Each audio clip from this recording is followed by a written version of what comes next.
Okay.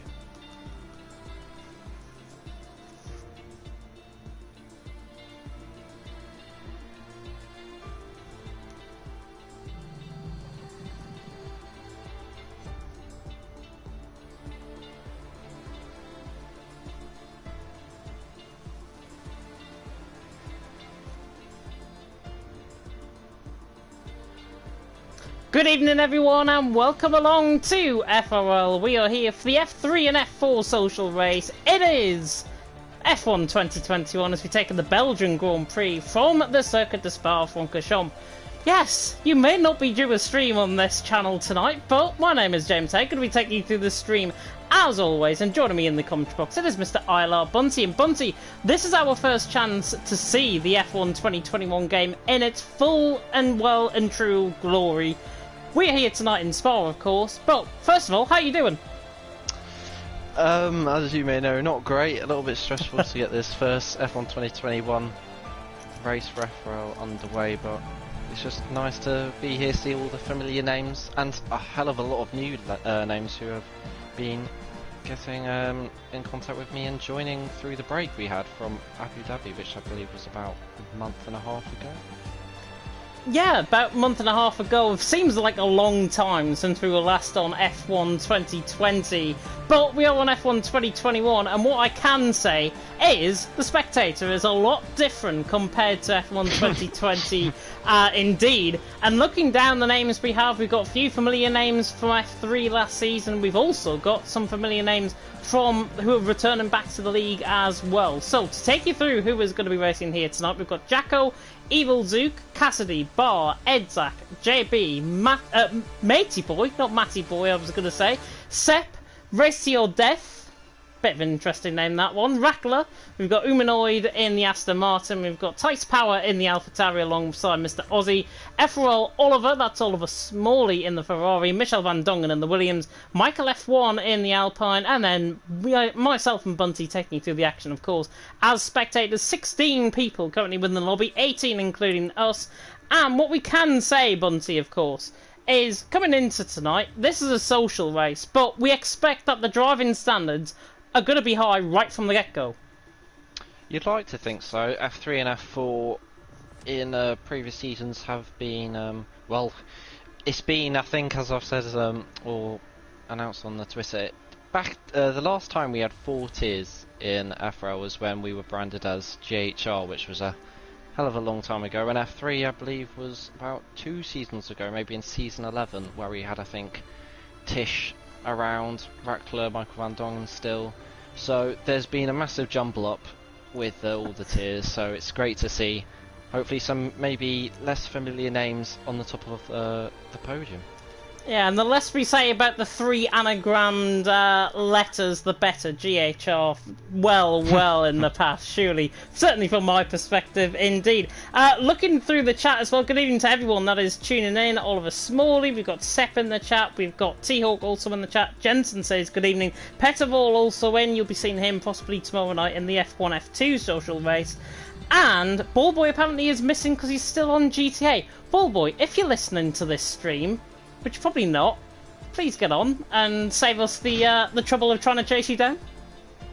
I think we can get on to it. I think Michael F1 has joined after him, making the update, so anyone listening can ready up and I'll say it in the Discord if they can. 16 drivers, we were meant to have 20, so a little bit underwhelming, but yeah, I'm really looking forward to this grid, just to seeing how everyone performs. I think the favourite probably coming into this would be Jacko, who was F1 obviously and did go down to F3. However, he, after doing a few 5-lappers with him, he is fairly quite fast, probably for F3, so he'll be up there. As we referred to earlier, there's so many new names. I think a lot of people could be definitely in the mix for the front positions. Yeah, you've got former F3 champion, of course, Michel Van Dongen, back in the days of GHR. He was the GHR F3 champion I remember he's going to be quite quick. I think we've got Rackler also in. He's going to be quite a quick driver. Matey Boy JB, always clean, always consistent. A good mix of drivers, I think, to see how this is all going to unfold, of course, out on track around the streets. Well, not the streets, around the Belgian circuit, of course, the Circuit de Spa-Francorchamps. It's the longest track on the F1 calendar, so it's going to be a real test for these drivers. 22 laps awaiting these guys out on track, 18 minutes worth of qualifying. It is the full FRL-like style that we are going to be giving you here tonight, of course, for the social race. And it gives us a really good opportunity as well to see what all the UI, the user interface stuff are like, and all of the tyre graphics that come up as well on your end. So hopefully it is going to be a good night for us all to view the action. 16 drivers are waiting, 10 seconds to go. Everyone now readying up into the lobby, and we're about to get underway, Bunty. Yeah, I mean, I definitely think it will get us, take us a few minutes to get used to all the drivers in all their various teams. It is really like a game of bingo with how the teams and cars are decided with this. Obviously, this won't be for the full season. Everyone can just pick a random cars. It is only a social race, but just seeing Rackler go from Renault to McLaren, it's just very interesting, you know. Maybe some of these drivers will pick these teams possibly for the new season with F3 and F4. Yeah, of course, and I think the driver lineup certainly is not going to be decided until after the second pre-season race, so that's in 2 weeks' time. So it gives us a good sense of what we like to see in terms of the driver's pace, but also what we like to see in terms of the driver's racecraft as well. That is more important, I think, to view as we come into a beautiful, beautiful Belgian Grand Prix skyline, blue skies and sunshine. 16 drivers, of course, out on track, and the first thing to notice is we've already got the half-a-minute glitch from the last game. I mean, some things just never change, do they? I do like the little blue pit symbol, and I think it does look pretty clean compared to last game, at least on my end. I think just about some of the drivers who are really new and have not raced at all in FRL is, I think, Mr. Aussie, who... no, he hasn't left the pits. I think possible... I think that's a McLaren, Red Bull and Alpine. Maybe I've left the pits, but Mr. Aussie is new. Evil Zook has rebranded his name. Who else? Humanoid, he's completely new as well. And Sepp Spelt, I think he's not raced before either. And Tides obviously did the Britain versus the rest of the world, where sadly his team did lose pretty decisively. But yeah, 4 new drivers. I don't think this won't directly determine which tier they will be in and whether they will get a seat in FRL with how clean they are. But I think just unconsciously we will take this into consideration if they are good wheel-to-wheel driver, etc. But I do think there'll be a few DNFs, and it should make for a really good race. It should make for a really good race indeed. Of course, Rackler, one of the first men out on track. Michel van Dongen, I think, is the first man out on track. And one thing to notice is, as he goes for a spin, coming through Pouon, catching the curb. The curbs on this game are absolutely deadly as. So Michel van Dongen has already caught himself in a spin. And unfortunately, well, not even, 3 minutes into the stream, really, in terms of the live on-track action, Michel van Dongen is the first man to already spin the car. Probably not the last man either. Definitely not. Yeah, this game is completely different to the new one. I think you will be seeing more realistic spins, I guess, with drivers just maybe leaning on a throttle too much. I know that I think Eau Rouge is flat, but it will be very interesting to see if some of the drivers do lift off just to be have that safety precaution, as it says lap 0 for me in the top left, which is a bit confusing. It does, lap 0 for me as well. Michel van Dongen is one of the first men to come around the final couple of corners. I haven't got any game sound, by the way, and I don't know why that is. So hopefully we get underway. We are on a lap at bar coming down through La Source hairpin at turn 1, and now down the straight in towards turn 2. Yeah, my sound is your sound okay on your end? Because I cannot hear these cars. Oh, it's bar goes for a spin. Oh. Yeah, and I think that'll be the first of many there, but in Eau Rouge, yeah, he's definitely probably got some damage there. You've just reminded me to go to the party and give you some more audio so I can hear you a bit better, but yeah, there'll be many spins, I'm sure, with drivers pushing the limit, and it'll be very exciting just to see who can hit the sweet spot. Rackler 30.7 through the first sector. You can see how much these guys are really struggling to try and gear in around here at Belgium. And this is a social race, so hopefully the driving standards are going to be as clean. But these guys are very new as Rackler is into the wall, and he is the first man out. And Evil Zook, in fact, has also crashed at the top of the hill through a Rouge and Radion, both simultaneously and both out. And there's a Ferrari round, I think that's JB or Oliver. One of the two, it's Oliver that's around the top of a Rouge and Radion as well. A lot of spins happening early, and it's not lap one. Yeah, I'm just looking at JB. I think he's going to be the first one to set a full lap. I think maybe this kind of scenario will suit JB to a T. He's at the moment an F3, but definitely can go down to F4. I think his experience, he's been in FRL longer than a lot of us have, and I think maybe him knowing a lot about how these drivers will be like, especially the likes of Rack, he'll know a lot of them will kind of spin, etc. I think this might play into his hands, and he might just play it the marathon game rather than the famous Mr. Lewis Hamilton said the sprint game. Very, very strange. I'm looking at my audio mix, and I've just been told to try and move it up. All of my stuff's on 10, which is quite strange. Well, I don't want to check because all these polls, there we go, provisional polls are coming in. As hopefully you've got your order back. But Edzak in the Mercedes, he's still in a Mercedes, so maybe that's what he's going to favour for the new game. He takes pole, provisional pole, obviously. Race to Death goes fourth. He's probably where you think he would be. Michael van Dongen in third. That's definitely a bit underwhelming for his standards. But a lot of these guys, it might be even their first proper race, and maybe first day on the game, or even first few laps on the game, which would be a bit nervous for them. I've just seen Jacko here come through the bus stop chicane. He looks like he's on a fairly competitive lap. This could be provisional pole. Oof. Oh, and it's only a 10th off Edzak, so I think that's maybe those two will be at the front for a long time, I think, in these sort of scenarios. I'll tell you what, Cassidy, though, is actually quicker than Jacko coming to the end of the middle sector. 113.7 through the end of the middle sector, and he's on an absolute flyer. This is the first 141 of the night, I think, from Cassidy. Comes to the line, it's a 141.8, and he puts it to the top by 0.8 of a second. So Mercedes, like in real life, normally dominant. Cassidy on top, Edzak second, Jacko in third. My sound has gone again. It's something we're going to try and have to cope with. Mr. Aussie has actually broken his front wing somewhere out on track, and there's a Williams, I think, around at the top of the hill as well through a Rouge and Radion, and I can only assume that might have been Michel van Dongen, possibly. It certainly was a blue car, is what I'll say. Oh, it was Michael F1, actually, because he's at the session.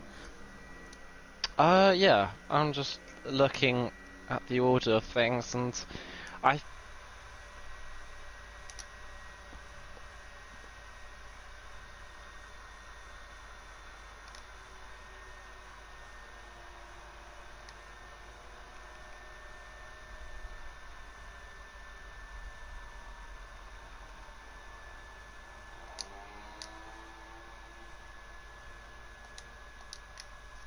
Van Dongen, he's pushing for another lap. He's got a full battery now to use, so I think he'll go all hammer and tongs at this to try and secure provisional pole. And God, he's got on the curb and nearly lost it, but he just keeps it pointing straight through Eau Rouge.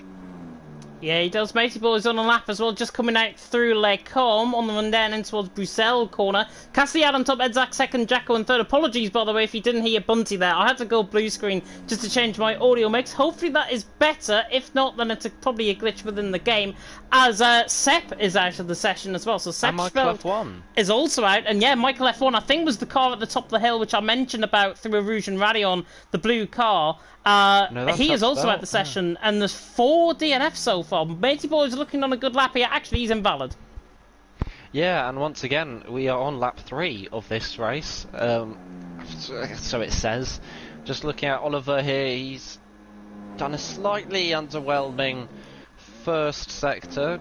Actually, he was a superhero, I think, or Oliver Small, if anyone knows him on Discord. And he did have one race in F1, as I remember. I think it was Britain at his home race, where his connection was pretty shambolical, and he, I think, disconnected.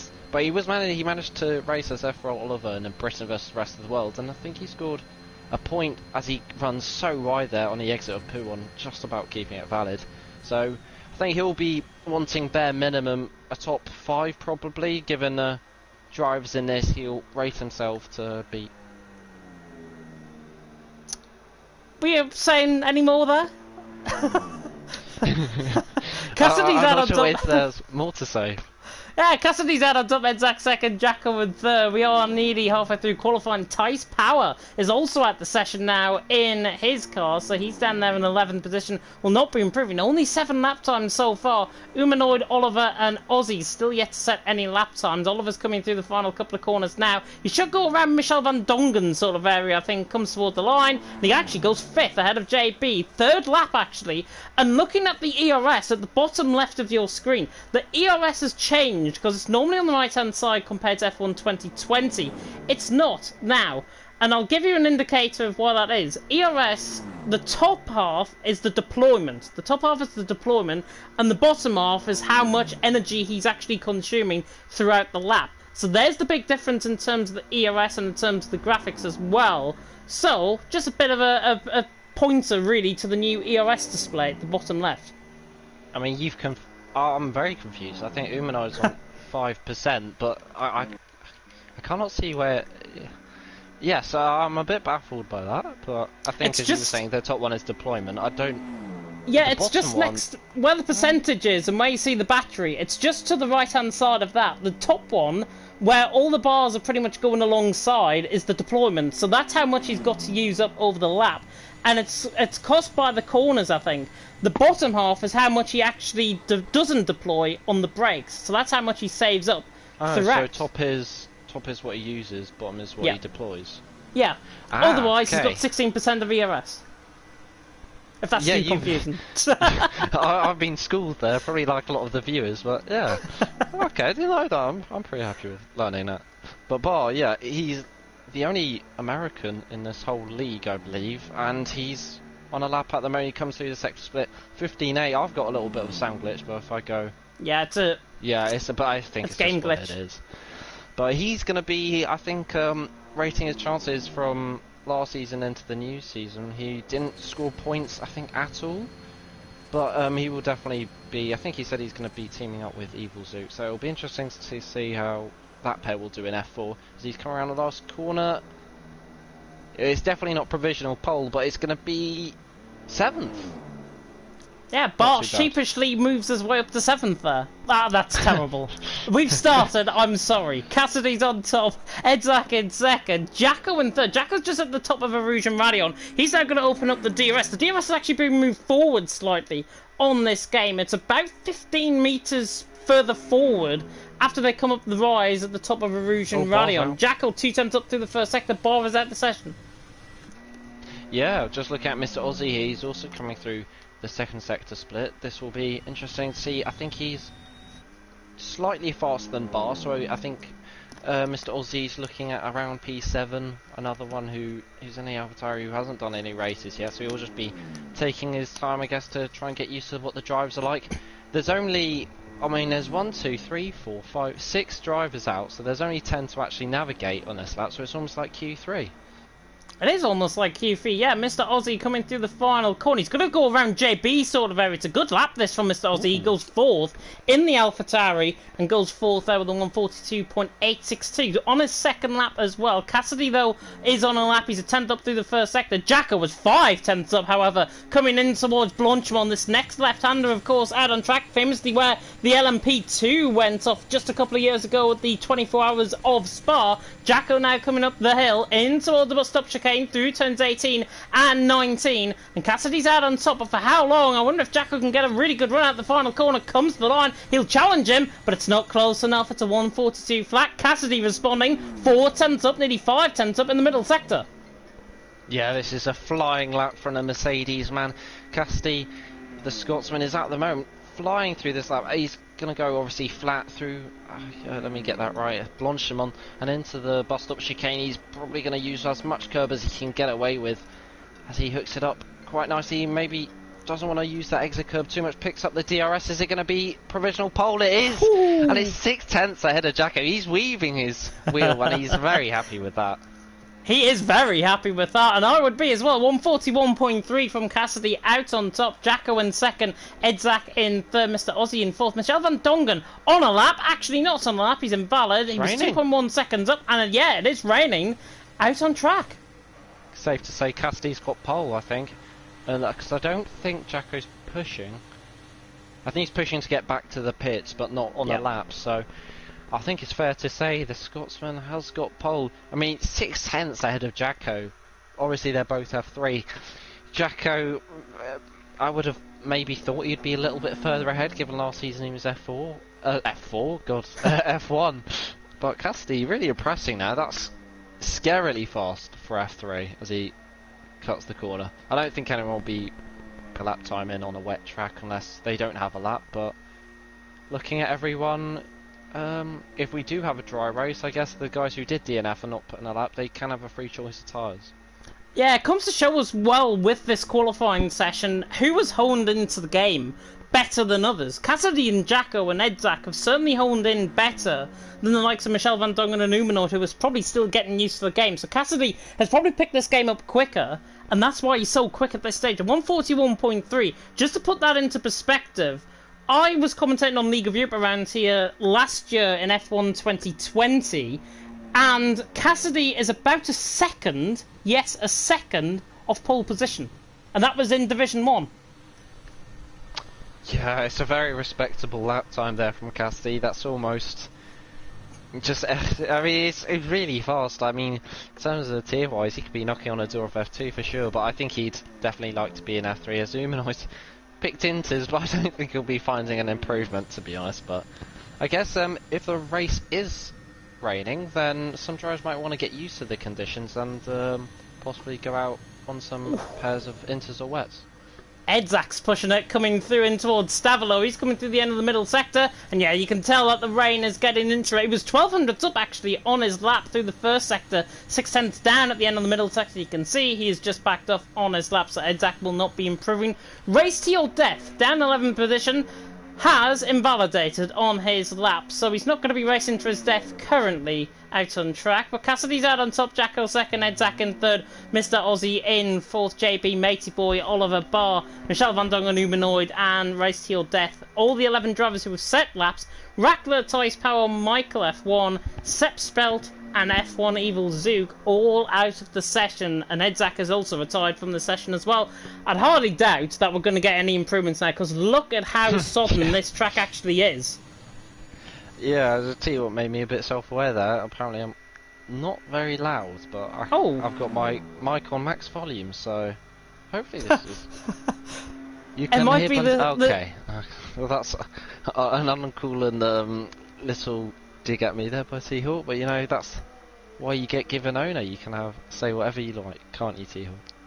Can you say anything you like if you own? Probably not. I take that back. No, I know that from my perspective you can't. You really cannot. Cassidy, though, out on top, Jacko in second. Jacko really fighting the car. He looks like he might actually try and go for another lap, but look at the spray now being kicked up, and right on cue, DRS disabled, and right on cue, Jacko spins coming through Puon. So obviously these guys are trying to get... Yeah, Umenoid has also spun coming through... Oh no, sorry, it's Jacko, sorry. It's Jacko, yeah. the other Aston Martin just coming through Puon. Umenoid's just coming up in towards Blanchimont. I'd highly doubt that we're not going to see any improvements here from anyone out on track. There's Cassidy, though, who's got pole position. Jacko in second and Edzak's in third. But Cassidy, in terms of race pace, how do you feel he's going to get on? Because he's 7/10 clear of Jacko pretty much in qualifying. Can he translate that going into the race? Can Jacko or Edzak or somebody else further down the field try and make them consistent enough to try and challenge the top half? I think after driving last season in F2, the top four, in my opinion, of F2, if when you exclude Macho, myself and T-Hawk, I think Cassidy, Michael F1, Michael van Dongen and Rackler, those four, their race pace is scarily fast, and Cassidy putting it on pole, I think, with these awful conditions, just puts him in such a good position. He's ahead of his main rivals, I would say, like Michael van Dongen, who's been massively underwhelming in 9th, but I do think Cassidy's race pace will probably shine through over the likes of Jacko, and I do remember Jacko in F1 having a few spins and incidents, so if you can maybe keep it out of the walls, Jacko could have a chance at contending for a win with a bit of luck, but Cassidy's looking really strong. Yeah, very strong indeed. Michel van Dongen, I think I bigged him up maybe by saying he was the former FRL F3 champion. And look at him down in ninth, and look at him now in the wall, just coming out the final corner at the bus stop chicane. Of course, this is similar simulation damage, I believe, that we've got this on within the social race lobby. Michel van Dongen just comes across the line there to finish off his lap. And that gives us a real indicator of how this new damage model is going to affect the drivers out on track, which we'll come on to as we go in towards the race. It is, though, Cassidy out on top, and you can see there is a very, very wild Gary Donegan lookalike from League of Europe. Cassidy out on top, Jacko in second, Edzak in third, 2 Mercedes filling out the top 3 positions, Mr. Aussie in fourth with JB in fifth, Matey Boy sixth, Oliver in seventh, Bar in eighth, Michel van Dongen in ninth, Umanoid in 10th, and Race to Your Death in 11th. Looking further down the field, of course, Rackler, Ty's Power, Michael F1, Sepp, and Evil Zook, all not completing a lap under their own accord. Cassidy, though, out on top, Jacko in second, and Cassidy really holding Jacko at bay at the end of qualifying. Yeah, just to say, I think the damage is on standard. It's like, unless I changed it, I think simulation would be a bit worrying with the damage. But I just realised Mr. Aussie, he's Brazilian, so hopefully his connection holds up well. There's not a great history of Brazilians in leagues having pretty dodgy connections, but he's in a good position to stay away from some people, hopefully. I swear I saw in the lobby that his connection was on a 5-bar, so I wonder if he's having this on there with that flag, maybe. Cassidy, though, Jacko and Edzak, your top 3. We are about to transition then into the formation lap, of course, and hopefully it is going to be really good action, of course, out on track. And this, may I say, is my first and Bunty's first commentary on the new game. I just thought I'd throw that out there before we go in. So hopefully we're doing a good job. We may not be 100% perfect, but we'll get to go out on as we go along. That didn't make sense, did it? I mean, that's just me in a commentary nutshell, but you know, I think it is only for fun, but something which isn't for fun, it's actually far from fun, is our race predictions, which we take really seriously, and that's why I'm putting Rackler first, Michael van Dorn second, and Humanoid third. Are you mad? I don't think that's too out there. I mean, I've heard worse from Bullboy commentating over F1 over the years. But then again, you know, entertainment serves a purpose. Now, I'm going to go for a very simple strategy. Are we getting a formation lap? Everyone's just stuck. Oh, there we go. Yes, there's the formation lap. There we go. We're underway for the formation lap then out on track, and we'll flick through what size everyone is starting on. I'm going to go, though, top 3. Cassidy on top, Jacko in second, JB third. Mr. Sensible, I think we can call myself tonight. Matey Boy and Oliver have already had a collision. Oh, things you hate to see. I mean, yeah, not the best way to start. Just realised Matey Boy as well, completely forgot about him. Yeah, he's also an F3 driver. He's performing pretty well. The highest performing F4 driver at the moment is Mr. Aussie. But I'm not sure whether he will be F4 for long, because he's putting a very strong performance there. So, and the worst performing F3 driver is Mr. Michael F1, but then again he didn't settle that. But he's on mediums, he's the only one. He is the only one on a set of mediums, and of course the tyre handling and the damage handling model have changed on the new game compared to F1 2020, and we'll delve into that in a little bit more detail now. So the soft guys, normally they would go to around lap 6, lap 7, lap 8. Cassidy, Jacko and Edzak probably going to be going to around then, you would imagine. However, that might not be the case, because they could be coming in as soon as lap 4. I mean, we get the predicted pit stop strategy up on the screen, and it says lap 8 to 9. Don't put that with a pinch of salt, and honestly, I don't think that'll be the case. I think these guys are going to be coming in from around lap 4, lap 5, just because of the tyre wear around here, and the tyre wear, I believe, is more excessive around Belgium than compared to F1 2020. Yeah, I don't think many people, to be fair, have done many 50% races, but I trust your sources more than anyone out there, so if you say it, I think it is gospel word, I say. Yeah, but you never know. You never know, to be honest, of how this is all going to unfold. And the damage model as well. We'll come into that quickly just before we get in towards the race. The damage model has entirely changed, so don't be surprised if you do see an increase in the VSCs and the safety cars that we could possibly deploy out on track. Yeah, I mean, it is on standard, not increased, because I think last season we did see, in some races, 4 safety cars, which is a bit much, but, you know, I think, as we saw in qualifying, I think that could be a big, significant kind of showing where this race will go. I mean, 6 DNFs in this race, it's 22 laps, which is far more than 18 minutes, so we could have more DNFs than finishes. I was caught by surprise. Goodness me, the 500 lights are out, and we've got this glitch again, have we? Are we going to go out with the 500 lights? I hope so. I really hope so. That's an issue. And what? Wait, what? We've got a safety car, and we haven't even started the race. What is going on? So, Matey Boy's glitched on my. Oh no, they're readying up. They're readying up, revving up, and lights on, and away we go. So we've got a safety car. We have got a safety car. We have got a safety car running down in towards turn 1. They may as well not even give a hoop going down in towards turn 1. This is strange. Oh, we've already got penalties galore. 5-second penalties for Tice's power, and this is F1 2021 at its finest. We've got a safety car already out on track for absolutely nothing. You can't write this stuff. I know Humanoid personally, and he's very new to league racing, and he won't have a flying clue why that's a safety car before the race has even started. I'm crying. This is so funny, but drivers, keep it clean if you can. I'm so surprised. There's only 7 penalties. Mr. T-Hawk has joined the party. What an absolute strange beginning that is. Jacko though out on Jacko was in second, looking down at the penalties. Quite excessive penalties in terms of the severe collisions. That was all because that safety car got deployed, and I don't think drivers actually realised, and actually Jacko just overtakes the safety car as if nothing's even happening. And I think, are they allowed to take over the safety car? I don't know what's going on. Well, they are. They'd be disqualified, I think, in the last game. Oh my god. Considering the severeness of the obvious glitches at hand, I think, whilst we still have the time, it would be more sensible to try and restart the lobby without the qualifying and hope that the glitches won't repeat themselves. Without wasting any more time, I'm going to leave the session and start a new lobby. Yeah. Hopefully, also, as I all leave... drivers watching the stream, please do leave the session and hope for the best when we create a new lobby. Tio, do you want to set in Discord as well, just to make it as clear as day? I'm doing that right now.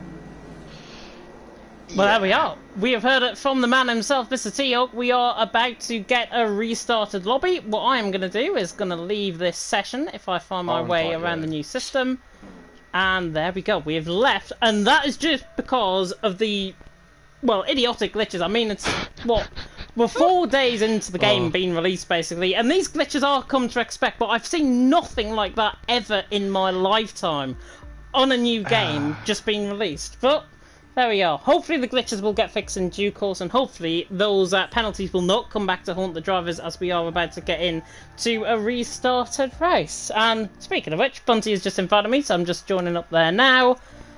And hopefully we're about to get going. Oh, my session no longer exists, apparently. Oh no. Oh no.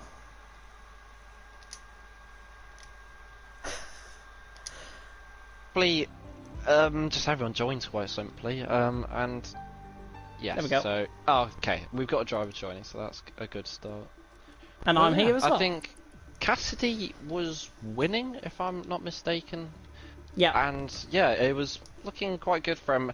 I don't think much really has changed. The drivers, I will have to look back on stream to see and make a custom grid, so I will be busy, I think, making all the settings. I will send you a screenshot through as well if you want of the grid lineup.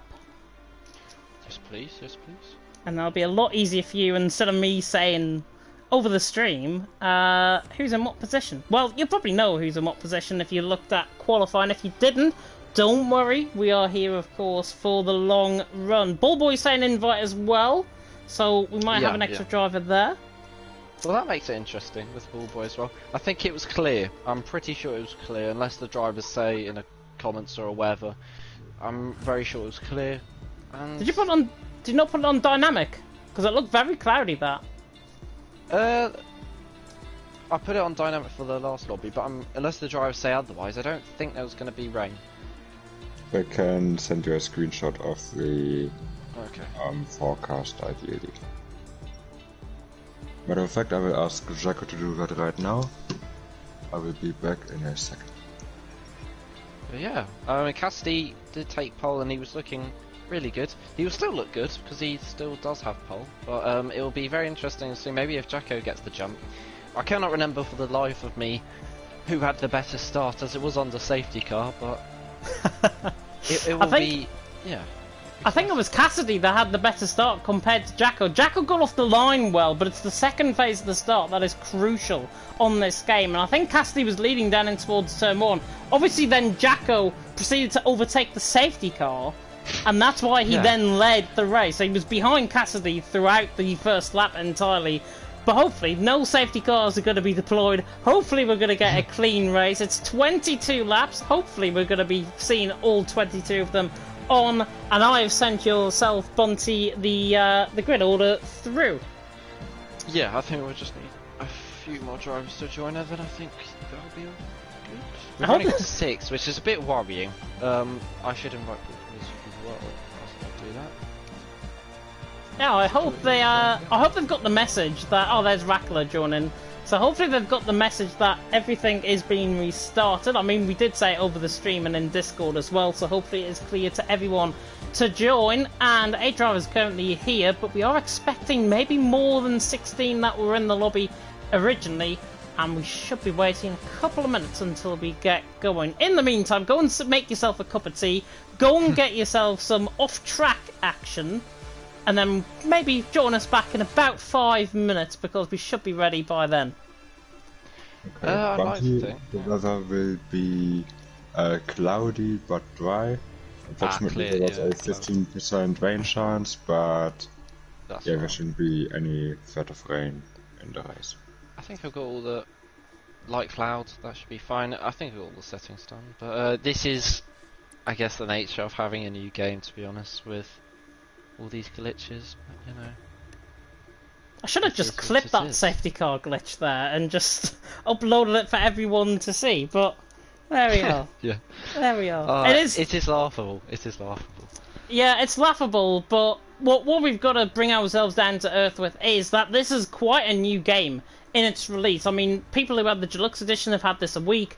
People who obviously have bought the game over the weekend or on Friday, like me, we've only had the game, 3 or 4 days, and that takes a lot of getting used to. And inevitably, there are going to be a lot of glitches that this game pops up. The purpose of doing the stream entirely was to have a look at the new features that were featuring within the spectator mode, but also to try and see if there's any glitches, and hopefully we can try and rectify that by the things that we try here both tonight and both tomorrow night as well. The Day Night and Bullboy have just joined as well, so 2 extra drivers in.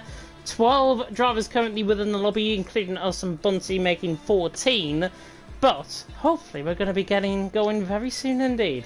Race to Death said he couldn't join, and now he can. Evil Zook said he couldn't join, and he hasn't yet. But we've got Day Night and hopefully Bullboy here as well, so that'll be interesting to see how they do as well. I guess there's no harm in them joining us. We have 14 drivers, and if Bullboy, Bar and Day Night pick a driver, we'll have one more than we did for the last restart.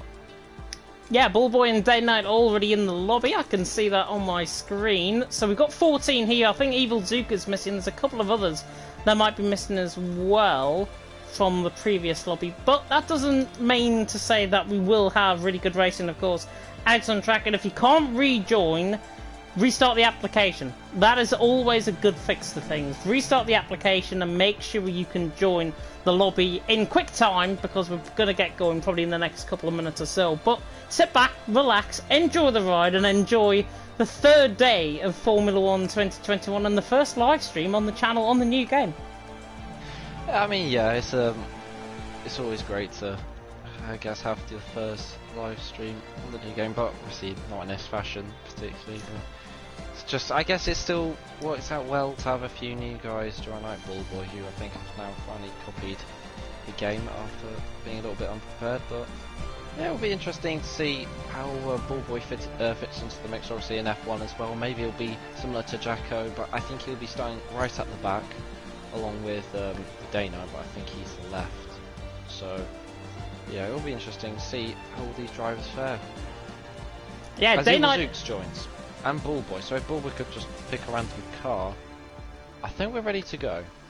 Yep, Day Knight needs to pick a car as well. He's just off the screen, by the way, if you're wondering why he's disappeared. If you scroll down, there's more now. There's more drivers, because I think they could only fit 10 on the previous game. You have to scroll down to see who else is in the lobby, and Day Knight's right at the bottom, and you need to select a car.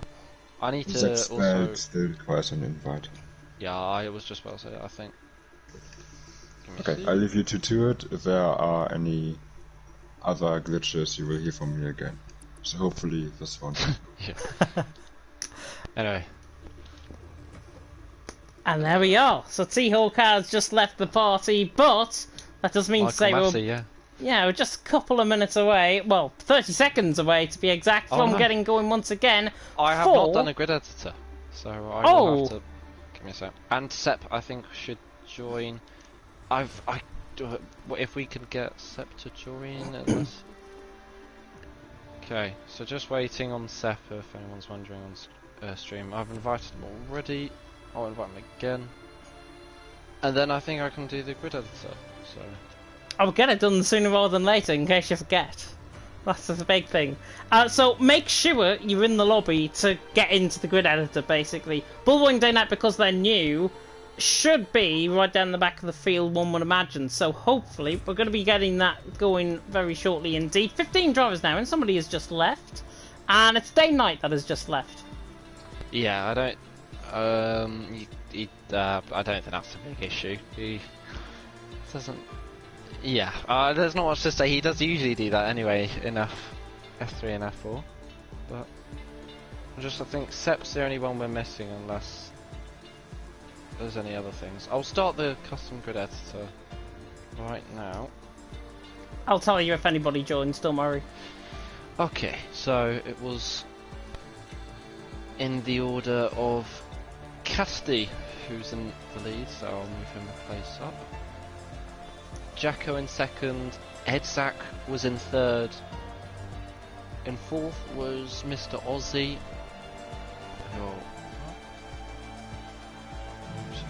Okay, fifth was JB. Matey Boy was in sixth. So that was a strong point from him. But Matey Boy, yeah, he is in the lobby.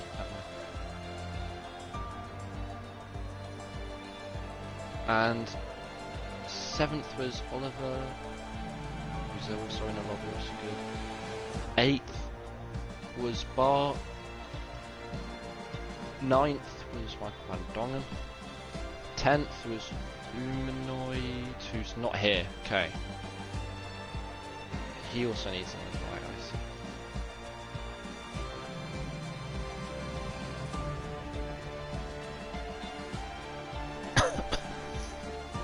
You can hear me, right? I can hear you. Okay, good. I'm just staying quiet so you set up the lobby. That would be another issue to compound it.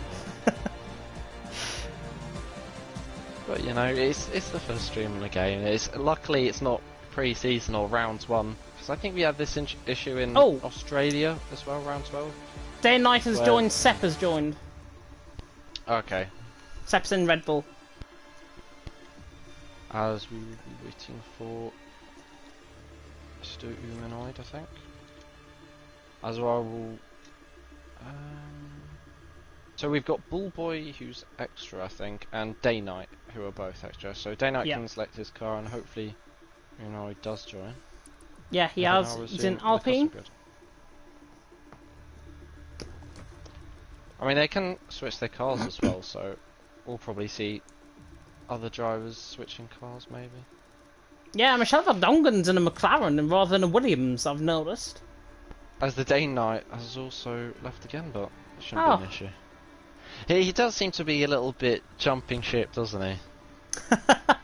Well, it's like the olden days as well, when I used to commentate on them, and he used to leave the lobbies back then as well. So it's one of those things. It could be connection related, it could be anything related, to be honest, but hopefully we're going to get some good action, of course, out on track. We are about 30 seconds away, maybe a minute away from the race and actually getting going.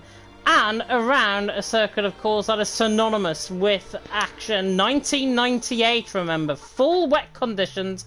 David Coulthard causing probably one of the biggest pile-ups in F1 history around here in 1998. And then, of course, David Coulthard went out to basically, well, maybe put Michael Schumacher... Well, his wheels certainly came off his car, and Michael Schumacher couldn't see Coulthard, and he ran into the back of him on the run down and towards Pouon. So, we are about to get going, hopefully. Equal performance, of course, so there is... All these cars are on equal performance, and we should be getting going very, very soon indeed. Sepp then Evil Zook, okay. Sepp, Evil Zook, Bullboy. I don't think Humanoid is joining, which is a bit of a shame, but... I mean, we've got 16 drivers, which I think is what we had before. So yeah, everyone can ready up now. I think I've completed the grid. Yeah, I've done it. So that's all good. Professionality is usually not there with FRL, but it was there towards the late stage of last season. But I mean, what can you do when you have a safety car before the race has even started? So. What can you do indeed? Yeah, we are about to get going then. 10 seconds to go until we get going, of course, at the Circuit de Spa-Francorchamps, the longest track on the F1 calendar. We're just waiting for a ball boy to ready up in the Aston Martin. Literally on time, he just readies up. Oh, Humanoid has just joined. Humanoid has just joined. Literally 0.001 after we just entered the lobby. So we may get another restart, because I remember we had the restart glitch in the old game as well. But hopefully that doesn't happen. Hopefully that is actually one of the ones that's been fixed since the new game has came out. It would be a miracle if we see his car on the grid. He's left. That's pain for him. I'm hoping the drivers can select a custom setup. I think they can if there's no qualifying, otherwise it would be a bit harsh. I think Part Ferme is on, but since they did no qualifying, unless I'm mistaken, they can select a custom setup. Yeah, I would think so. I think everyone has actually just begun to ready up, and I think we should be getting ready to go very soon indeed. Certainly my timer has gone off the screen, and it says waiting for players in the top left, which is never good. There's a Ferrari bouncing on the left-hand side as well, having a bit of fun. And there's another one bouncing. We've got twerking F1 cars on the grid, which is not great. Humanoid has joined. That's probably why that the lobby has been updated. And that is why we are now got the timer up to 30 seconds again. So Humanoid joining. So that's one thing that we can note then. Humanoid. So if somebody joins the lobby late and then leaves, it restarts the timer, basically. A lot to learn today. A lot to learn for sure, but it looks like we will be getting underway. I think there's a formation lap, unless I hope there is.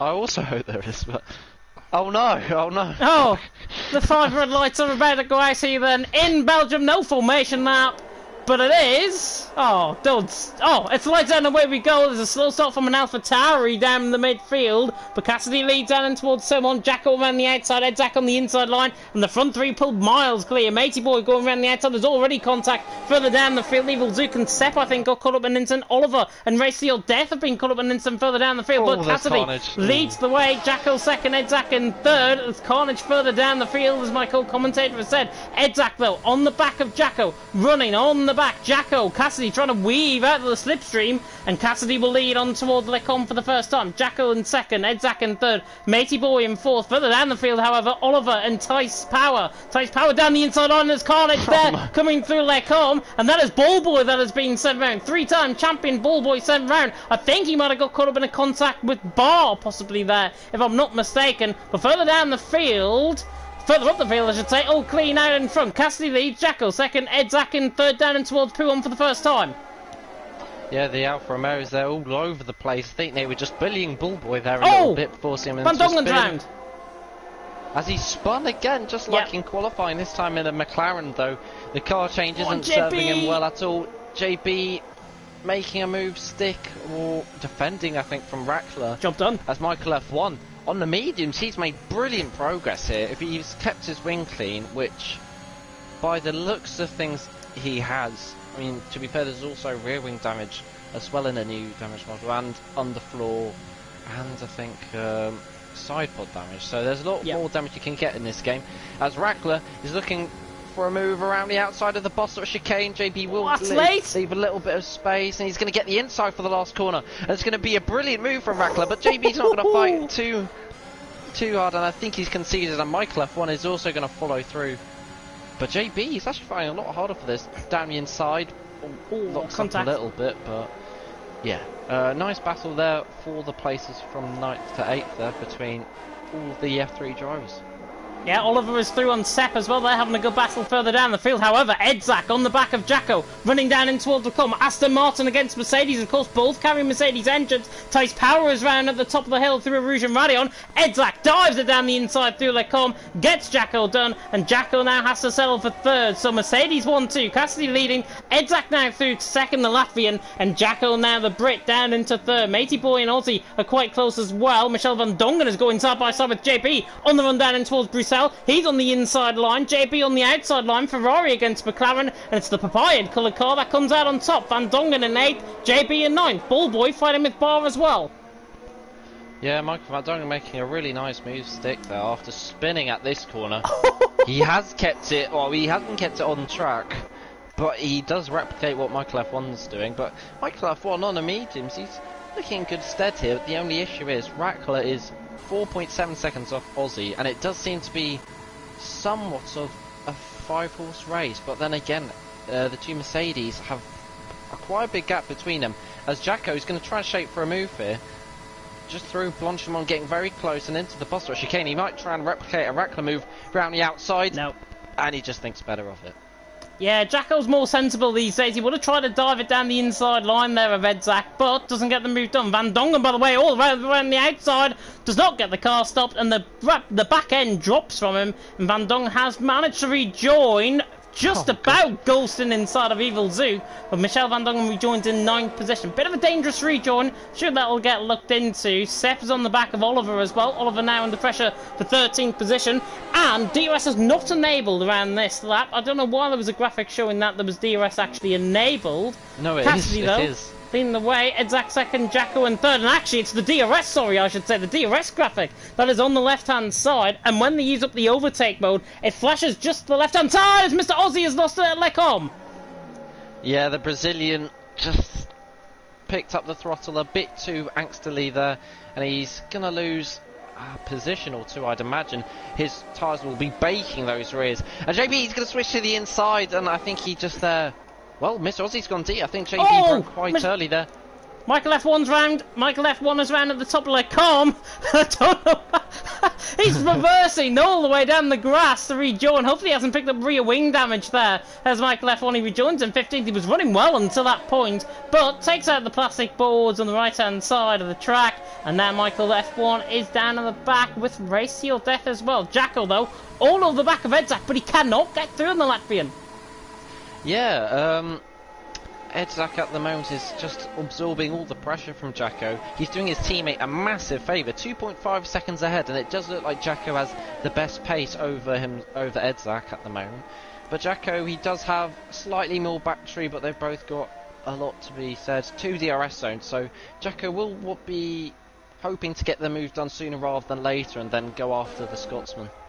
Bars round just coming out of Stavilo as well, so he is now down to the back of the field. He looks like he nearly spun the car there again, but Cassidy leading the way. Cassidy dominating that in front of the stage. Edzak now beginning to get a stranglehold over second. Jacko in third. They've got to watch out though for Matey Boy. Matey Boy's down in fourth. There's hardly a Red Bull sound coming through my ear, but now he deploys the overtake mode, and now he deploys the DRS. The DRS is indicated by the green going around the top of the telemetry. The overtake mode, that flashes when the press L1, of course, and that flashes to the left hand side. So where the deployment is, that's where you see the green graphic flash basically. And Matey Boy now is onto the back of Jacko and Edzak, and if these two get battling, Matey Boy's right there to try and pick him up. And speaking of picking him up, oh, Mr. Aussie had been overtaken. I think there was a mistake there by Mr. Aussie, and JB now up to 5th, and also Rackler fighting with Evil Zeke for 8th.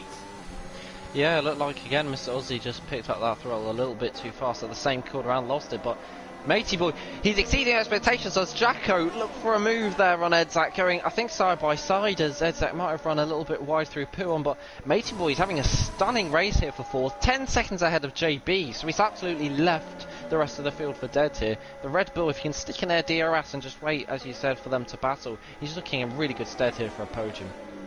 Yeah, he's looking in very good stead indeed. He's 8/10 off the back of Jacko, you can see there. Now the overtake mode has been enabled by the driver. The green graphic just flashed there for a second. Now on the run up toward the bus stop chicane, he's hoping that Jacko might try and launch a move on the back of Edzak. The Aston Martin. Oh my! Rackler and I think Ozzy both spun it in succession. And Evil Zuki's gone through just to take 7th. As, yeah, I don't think anyone else has spun. I think Rackler just made an exact replica of Mr. Ozzy. Mr. Ozzy spun 3 times in a matter of 5 laps, which is a little bit more impressive than his qualifying performance, put it that way. But Jacko as well looking further on, as I think Rackler's dropped it again.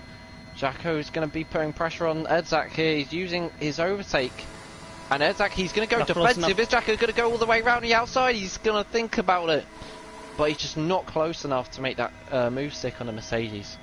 You've got to watch out for Matey Boy in behind as well. Matey Boy was just 0.4 of a second off coming through the exit of the Lecom. Now 0.5 of a second behind.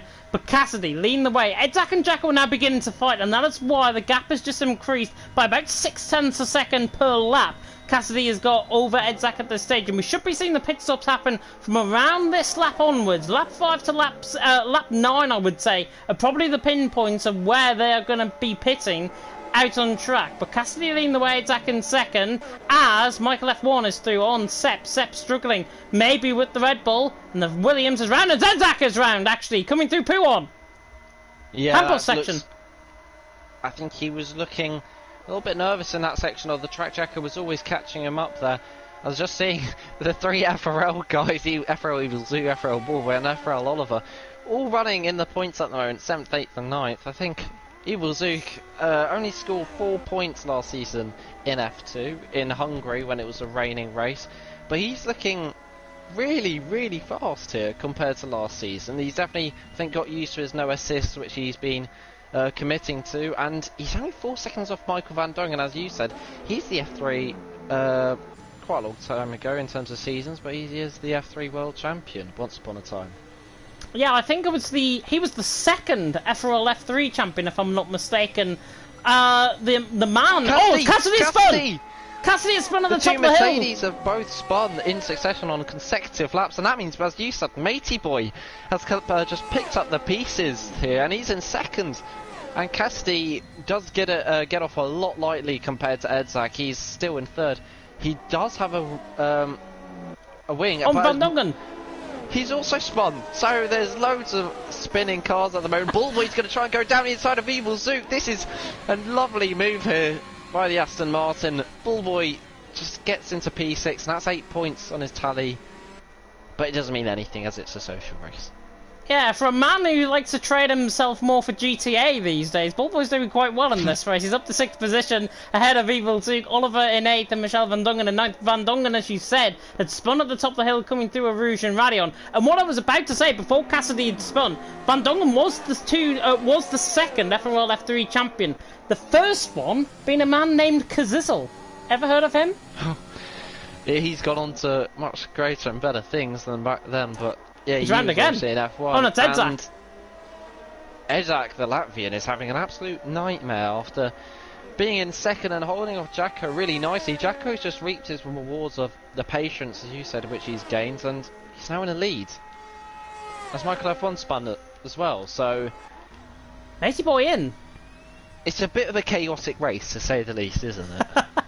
It is, but I think we have to be honest with this, and this is probably just drivers trying to get used to the game at this stage, and that's what I've seen so many spins. It makes for good action and good thrilling entertainment for you guys at home, but I'm sure as the races go along, as pre-season comes as well, these guys will get more intertwined with the game, And that means they'll get much quicker, and there'll be a lot more action out on track. As soon as they negate the oversteer from the rear end, and as soon as they negate the curbs as well, they'll be fine. I think these guys will be fine out on track. As Matey Boys came out in 5th position, just ahead of Evil Zook, but Evil Zook is going to fancy his chances here on the run down in towards the Com, and the Alfa Romeo on the back of the Red Bull. Look at closing speed compared to, and I don't think actually Evil Zook might try and go for this move. In fact, commentator's always wrong. Tries to go around the outside line, but Matey Boy hangs tough and stays in fifth. And Evil Zook nearly lost it, and Oliver's going to get a run down in towards Bruxelles. He's on the inside line, running down in towards Bruxelles. He's going to fancy his chances, but again loses the rear end slightly, and that is what you get if you lose the rear end. And Oliver goes cannoning into Evil Zook, and they're trying to let each other through, I think. And now look at Michel Van Dongen. Van Dongen doesn't care. He's going to try and make a 3 wide nearly down in towards P1. It's certainly going to be 2 wide. Van Dongen has got them both down the inside line. Evil Zook and Oliver, a bit of a miscommunication. Oliver eventually let Evil Zook through, and Van Dongen gains 2 positions as a result. Oh, Evil Zuki's starting to lose his head. He was having such good consistency, as I think neither drivers got damaged because I have done one of my mishaps and I have left damage off. But it's probably good, because it means we can see how good the drivers are as Evil Zook. Oh god, he's really losing that car, but he manages to keep it on well. Tide, he's come from absolutely nowhere. He's in 8th. I have not been monitoring his progress, but I think a lot of these drivers like Evil Zook need to pit. And Evil Zook! Oh, there's a lot of lag, I think, between him and Tides, but... Yep. It's hard to keep up with this race, to say the least. It is. I'll tell you what, though. Cassidy is coming out of the pit lane. Matey Boy is just coming on the exit of turn 1. Oh.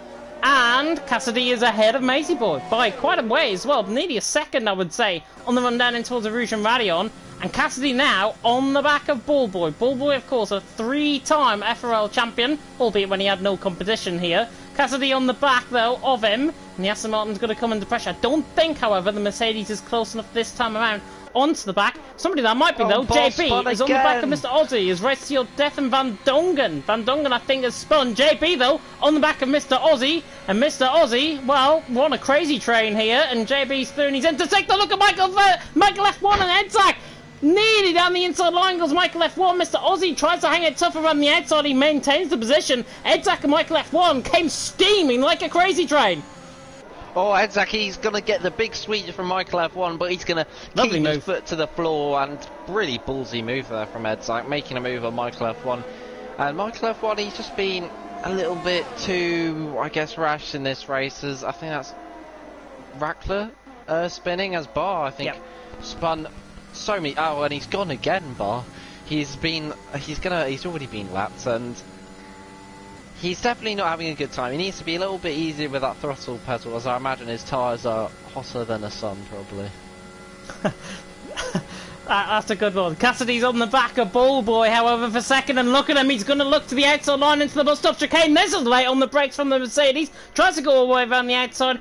Doesn't quite pull it off, though, and Bullboy hangs tough and hangs fire, still in second position. But the more that these guys fight, the more that Matey Boy is going to come into play. And remember, Jacko is still yet to pit as well from the top. It's currently an Aston Martin 1-2. Of course, Aston Martin renamed as Racing Point, as now Cassidy looks to the inside line into all the Rouge and Radion. Never, ever go side by side up towards the Rouge and Radion. I tried it once, it completely and utterly failed. Cassidy now on the back of Bullboy, though, and this should be an easy move. He deploys the DRS on the outside line, Bullboy on the inside line, and how do you like them apples? Cassidy is through and he's into second.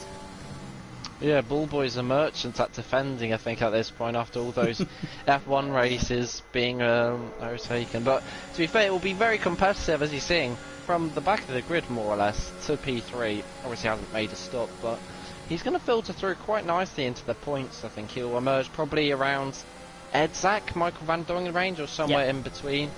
As just looking as well, Matey Boy, he has made a stop, and he's somewhat on the back of Bullboy, as Mr. Aussie spun again. So he's having a lot of drivers are spinning, to be fair, so I think maybe it's not the best of days for those who are a bit trigger happy on the throttle. Yeah, of course, it's just the throttle input, and it's just the negating of the curves that they've got to get used to, because if they apply too much throttle, as Jacko comes into the pit lane from the lead of the race, if they apply too much throttle, as Mr. Aussie has just demonstrated there, coming down into the Com, you lose the back end, and the back end just kicks away from you, and you cannot recover that if you're on a pad. And if you're on a pad, you will struggle. It's more of a wheel-based game, I've got to say, F1 2021, and that's why the drivers on a set of on a wheel will probably be better. Jacko's going to come out in the lead, by the way. Jacko is going to come out ahead of Cassidy by about 3 seconds.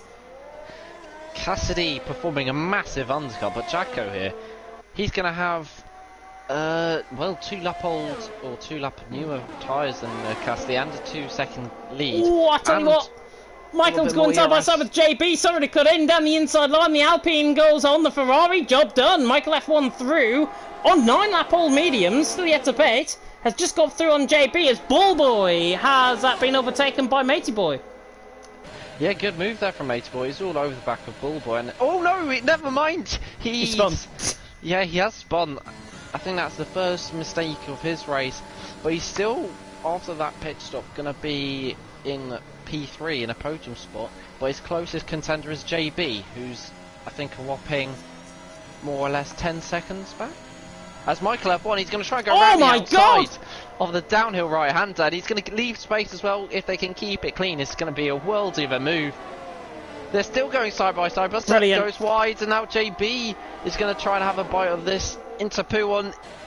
JB's got the experience to think better of it as Sepp runs slightly wide onto the curb, but Michael F1, what's a move through the Brussels, I think it is, if I pronounce that right. Yeah, through Brussels, down in towards No Name, of course, and how did he complete that move? You might be wondering. I don't know either. Michael F1 is through and he's into 5th position. Really, really good racecraft, I've got to say that, by Sepp as well, in defending, or trying to defend the position. JB now on the back of Sepp. We've got another spinner. I think that's Mr. Aussie again, for probably the 6th time in the race that he has spun. JB, though, on the back of Sepp, and the Dutchman now is under pressure from the Brit. The Brit now has got to try and get this move done. Of course, he's now, down the inside line into the bus stop chicane. He doesn't want to try and hang tough here on the outside line. And I think he's going to get the traction, and he does. JB's through on the outside line. Sepp is still draw alongside him, basically, running down in towards someone. Sepp now pulls to the inside line in towards the source. And Edzak tries to do it all the way around the outside, and it's nearly 3 wide coming out the corner. But JB holds on to 6th. Sepp now down to 7th, and Edzak is going for the impossible move. And in fact, the impossible move is done. Edzak is through, and he's into 7th.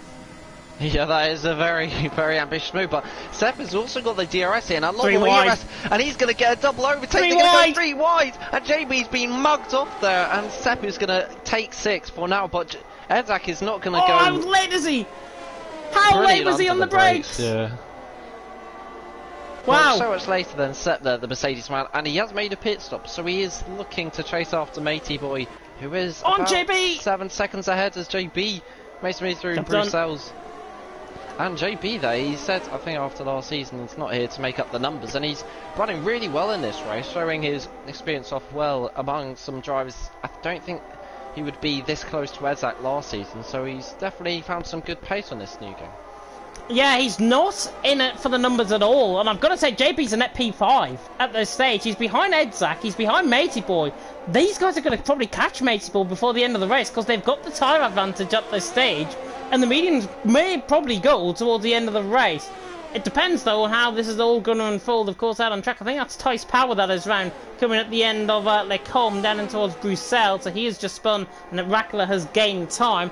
Jacko, though, leading the way. Cassidy in 2nd. Cassidy is now beginning to get on with things. 1.5 seconds the gap. And Jacko, the gap was 3 seconds when they come out the pit lane. So that gap is already halved, and Cassidy has got the warmer tyres compared to Jacko, despite Jacko having the freshness. And you can see Cassidy is trying to use up that overtake mode. He's got 28% basically to deploy out on track. Jacko, however, has got 35%, so he's got about 10% more at this stage, and that 10% more ERS might just make all the difference. However, Cassidy has got the pace, and he's closing in fast. Matey Boy there at the moment, I think, on the exit of Rouge, just down a Kimmel Straight here. He's losing so much time to Michael F1 in the Alpine. But just looking at Rackler, so underwhelming in P13. It's definitely been unlucky 13th for him here. He's 8 seconds off race to death, and that's someone he's not really wanting to see the back of anytime soon. Michael van Dongen as well in P10. There's some drivers here which are normally a lot higher, further up, who are just really, I guess, taking their time to get used to the game and I guess to the track as well. Yeah, Cassidy's just lost the time, as we were saying. He was, what, a second behind on the run down in towards Les Combes, I should say, not La Source. Jacko and Cassidy, 1.1 seconds. This battle is going to be quite interesting, I think. Probably from around lap 14, lap 15, is when we're going to see Cassidy try and get the move done on Jacko. I think Cassidy has just got to try at this stage and just be patient at this stage. However, somebody that might not be patient further down the field, I was going to say, is JB. He's just lost the position to Sep, but he was closing in on Edzak, and Edzak closing in on the likes of Michael F1 and Matey Boy ahead. Is there a...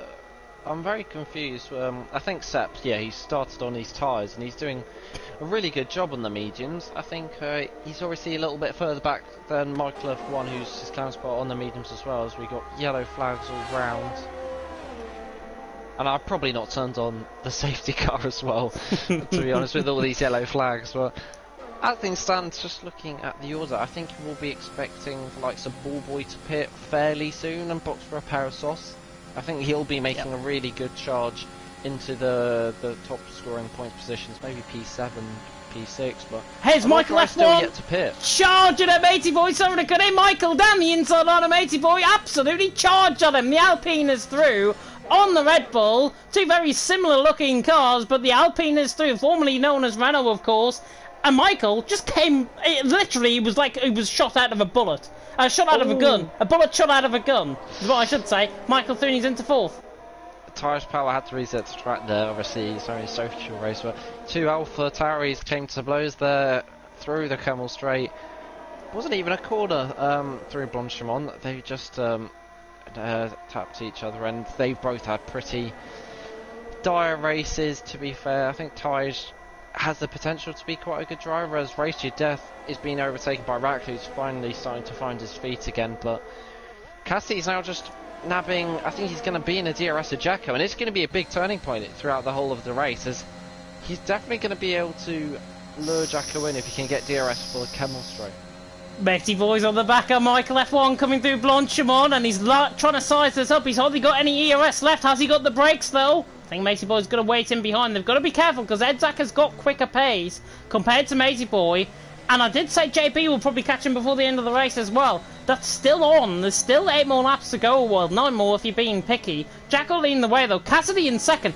Cassidy is flying. Out on track, he's 0.3 of a second away coming down in towards Les Combes.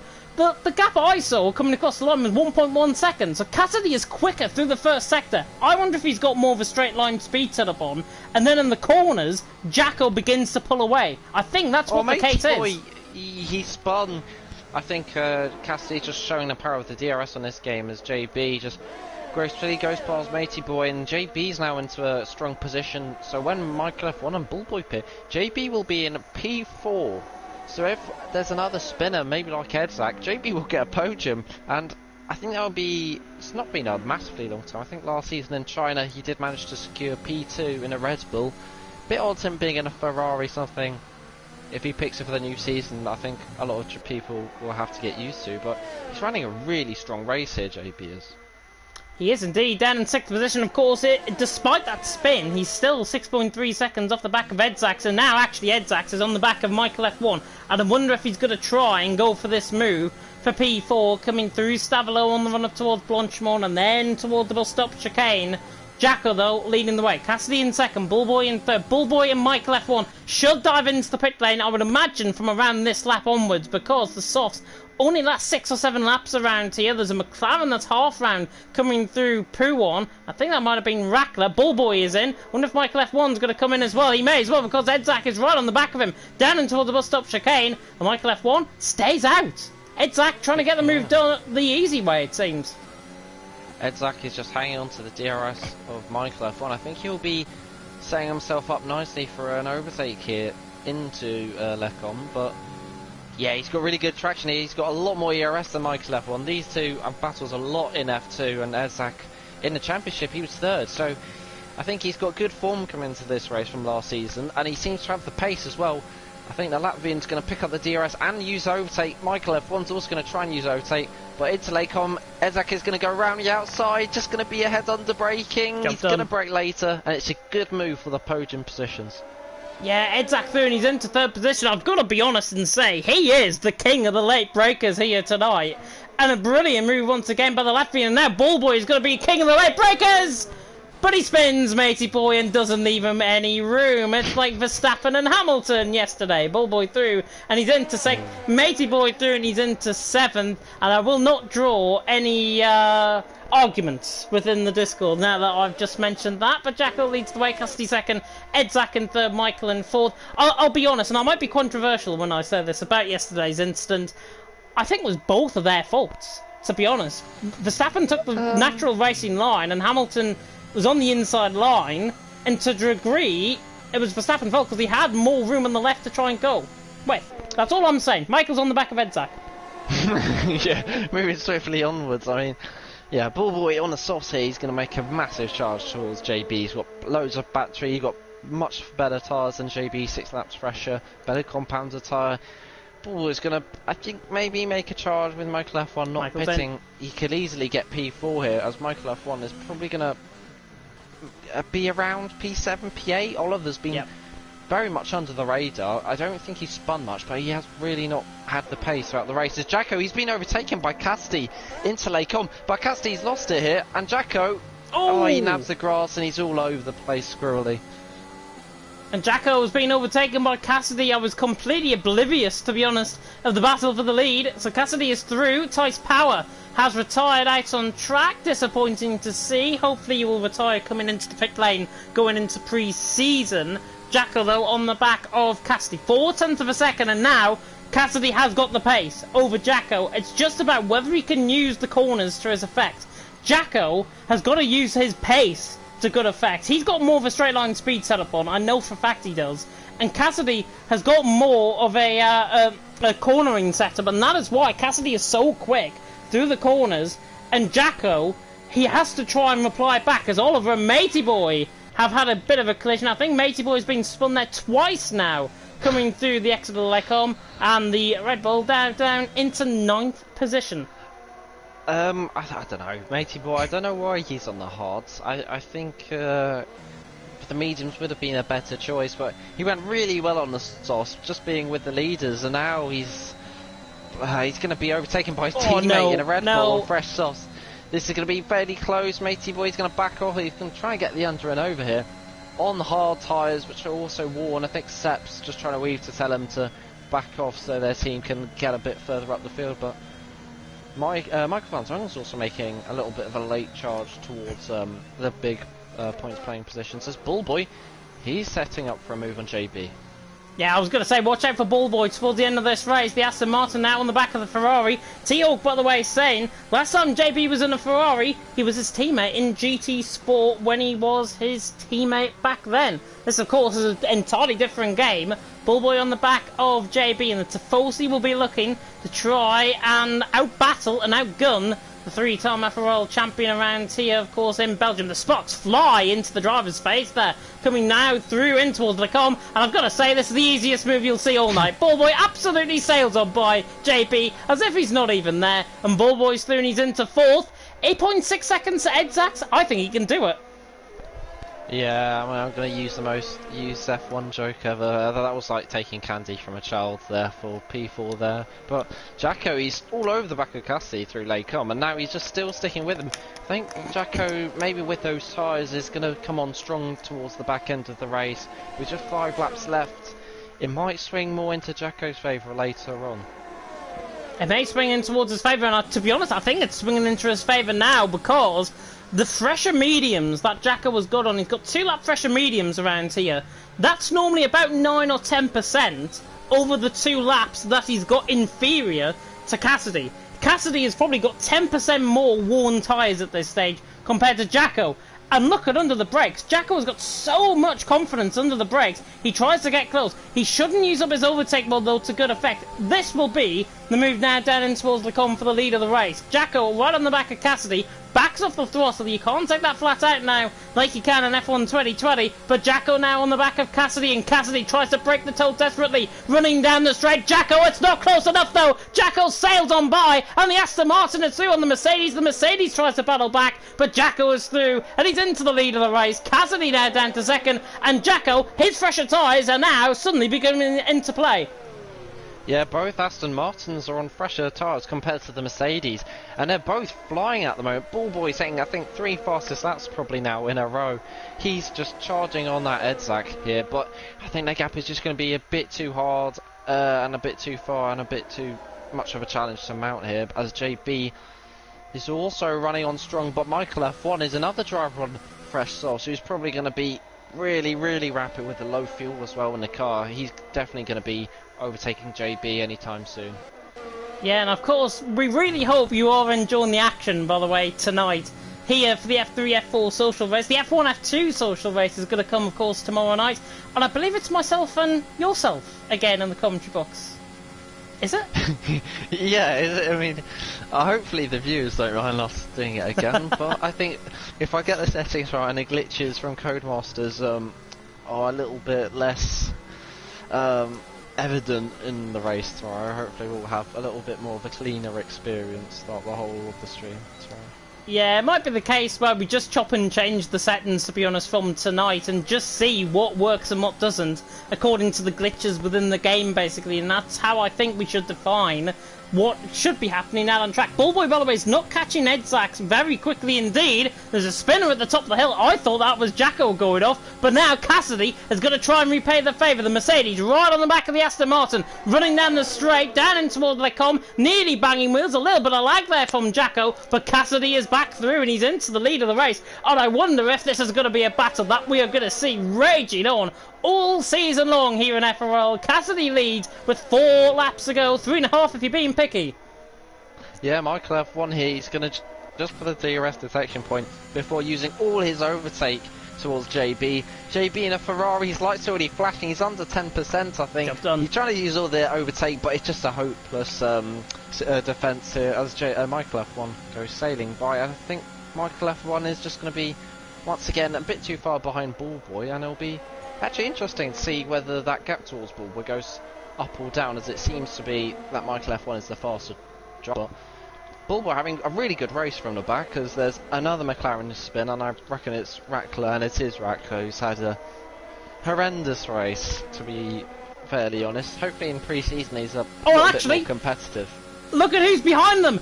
This is Jacko and Cassidy for the race lead. It's going to be 3 wide, basically, down in towards bus stop. And now Jacko is going to try and set it all around the outside of Cassidy. Rackler, by the way, just completely cut the grass, I think, which was off camera, luckily. Jacko's on the back of Cassidy, though. This is for the lead of the race. 3 laps to go. And this battle is a really good battle to watch. I'm loving this action between Cassidy and Jacko.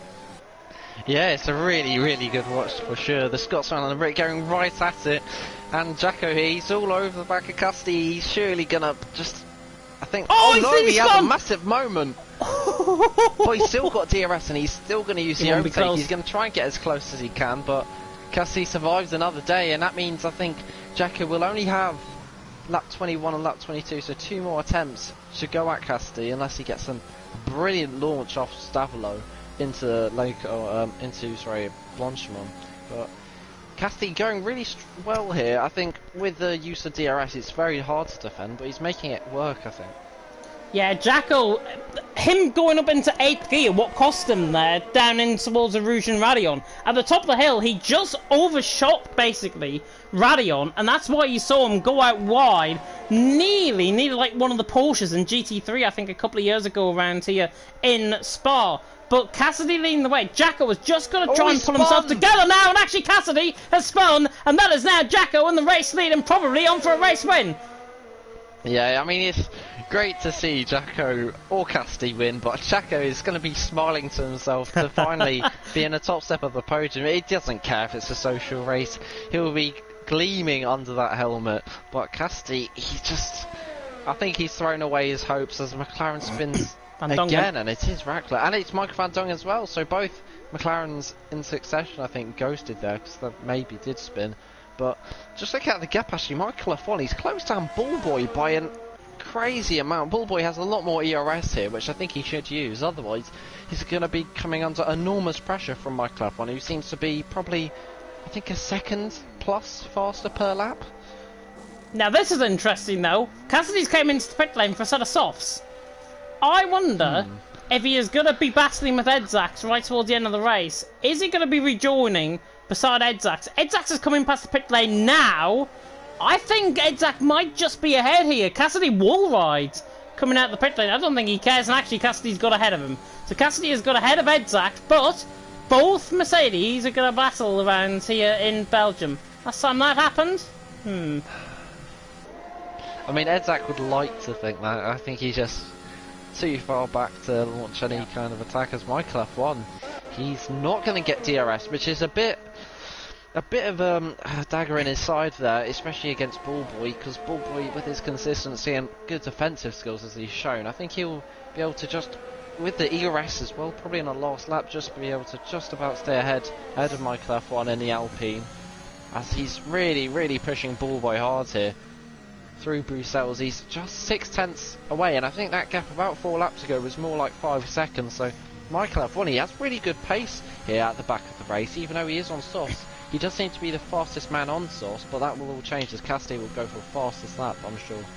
Here comes Michael F1. I wonder if he's going to try and get him done down in towards Campos, which is the next right-hander, basically. Not this one, but it's the next right-hander just before Stavolo. So Michael F1 will be hoping he can try and get onto the back of Bullboy. It's going to be a final lap battle, regardless of how you see this, between Bullboy and between Michael F1. 116.2 through the middle sector for Michael F1. And now, on the back, the Alpine begins to close down on the Aston Martin. Of course, Aston Martin rebranded from Racing Point, Alpine rebranded from Renault, and now it could be the Alpine that looks to the inside line, but very funnily enough, Michael backs out and he's going to get the DRS down the straight in towards La Source hairpin. Jacko leads the way, 23 seconds now the gap over Cassidy because of that pit stop, and I wonder if Michael's going to have a go here, down in towards La Source on Bullboy.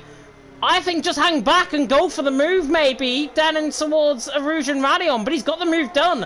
Michael through into fourth, and now that's going to give Bullboy a hell of an opportunity, and Michael actually backs out, but is that before the DRS detection point? The DRS detection point is there, and Bullboy has got the DRS. Bullboy has got the DRS, and now Michael has got to try and fight this on the inside line. Bullboy sails on by though, and no matter how hard he tried, he misjudged the DRS detection point, and Bullboy was the one that got the DRS, and it's Looney's into fourth.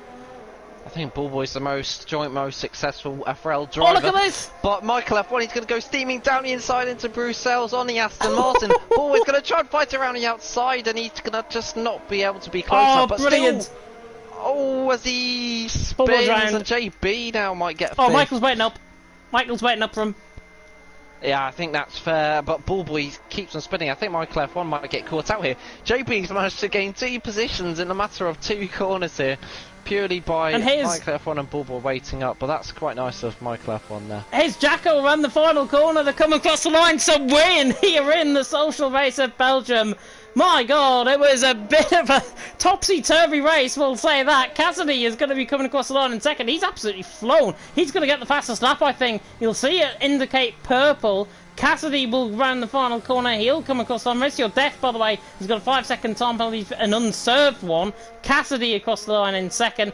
Edzac will come across the line to finish in third. Michael, by the way, did let Bullboy through, so Bullboy now he's up into 5th position. JB is going to be finishing in 4th. A good race from him, from his perspective. Not around with the pace, but certainly in terms of consistency, he was there or thereabouts. And without that spin, he probably would have been a lot closer. JB across the line in 4th.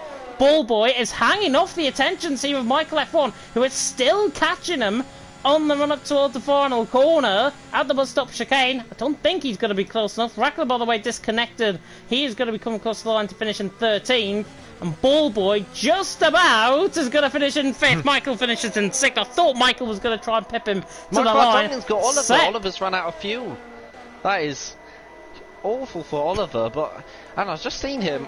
Matey Boy, I think he's going to try and go for fastest lap, but it's been a lot of drivers have had very messy races. Michael F1 only 2 tenths off Bullboy, but overall that was a lot more entertaining than I probably thought it was going to be. With damage off, I think we've had a lot less retirements.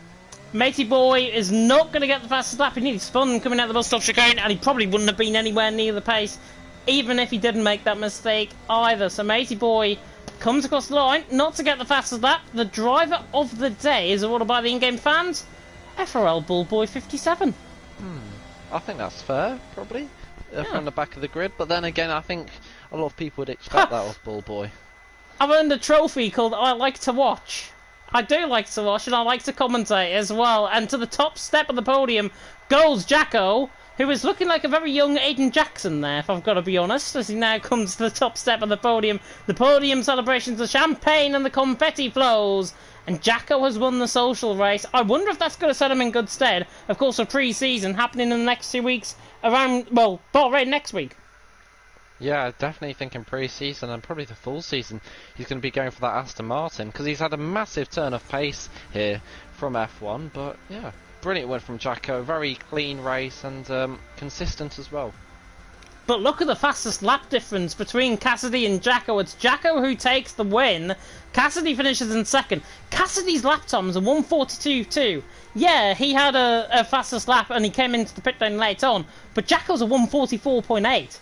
Cassidy is probably quicker than Jacko, one would imagine. Edzak finished in third, JB in fourth, Bullboy from 16th on the grid up to fifth. I think he deserves driver of the day there. Michael in sixth, Sepp in seventh. He was a little bit of a late gunner coming through the field. Michelle Van Dongen in eighth. Oliver ran out of fuel in ninth. Matey Boy finished in 10th. Evil Zook 11th. Race Your Death had a 5-second penalty, which was unserved. Rackler also had a penalty. Bar, Mr. Aussie and Tice Power, 14th, 15th, 16th, all DNFing out of the race. Oh, and breathe. Yeah, I think we should probably... I don't think we can do all of them with the interview, so I'm happy to do the top three who do have mics. I think that's Bullboy, Cassidy and Jacko. So I'll just add them to the party. Just add them in this one, yeah.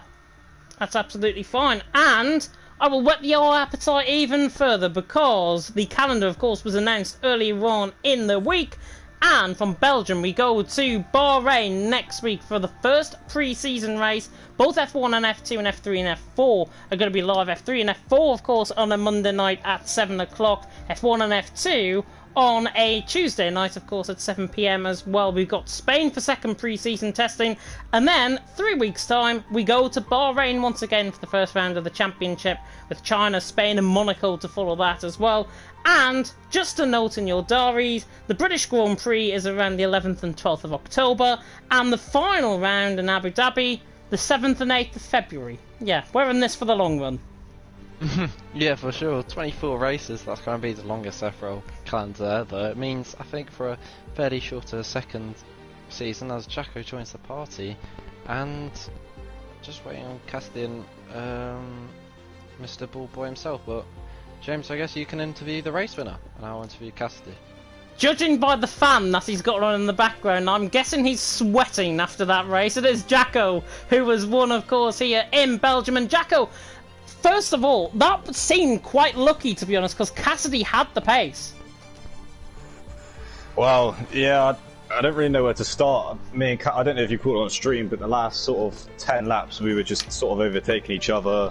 He was, I'll admit, he was slightly quicker, but I believe I was more consistent, so it would have been close near the end. But I would like to have seen it go all the way to the end, but my pace was very, very good, to be honest with you.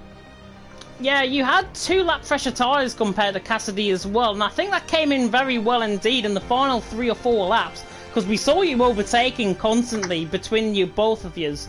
But Jacko, just talk us through your race from your perspective. You had the pace, and you're looking to try and prove a point, I know, to try and get into maybe F2, F1? Well, yeah, I'm starting to learn without traction and gears now. So that was sort of my first proper race doing that. But yeah, quali, I thought I'd be a bit quicker in quali. I thought I'd be closer to Cassidy.